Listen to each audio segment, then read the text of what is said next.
Dina, stay pa rin sa Titans. Pero Bea De Leon, Denden Lazaro Revilla at Caitlin Viray out na sa CMFT. At season 76 ng Blue Eagles magaganap na next conference. Maligayang pagbabalik mga kavali, and welcome back sa ating YouTube channel. Huwag kalimutan mag-like, share, subscribe at hit na notification bell para updated ka sa ating Women's Volleyball Chismis. Sa pagbubukas ng 2024 ay marami nga ang nagsilabasan ng mga haka-haka at chismis dahil sa mga well-known insiders kung saan ay kanya-kanyang labasan ng resibo sa kung sino ang aalis at mag-stay sa koponan. Dahil sa sobrang init ang pangyayari ay nagsisimula ng maging malungkot ang mga fans ng bawat team. Isa na rito ang may pinakamalaking fanbase na club team sa Pinas na Chocomocho Flying Titans. Despite they have a good run kung saan ay naiuwi nila ang silver medal in their first ever podium finished ay mukhang di pa rin ito sapat para magstay ang other players.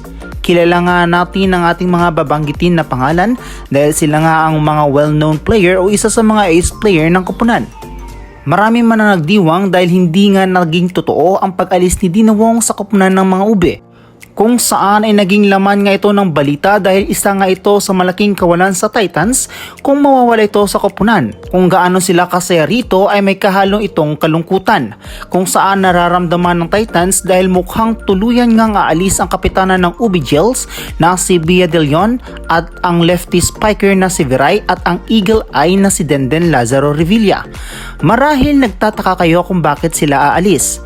Well, ayon nga sa ating nakalap na balita ay marahil siguro sa playing time at explore ang hinahanap ng mga players na ito kung saan ay hahanapin nila ang mga bagay na hindi nila nakita sa kanilang koponan.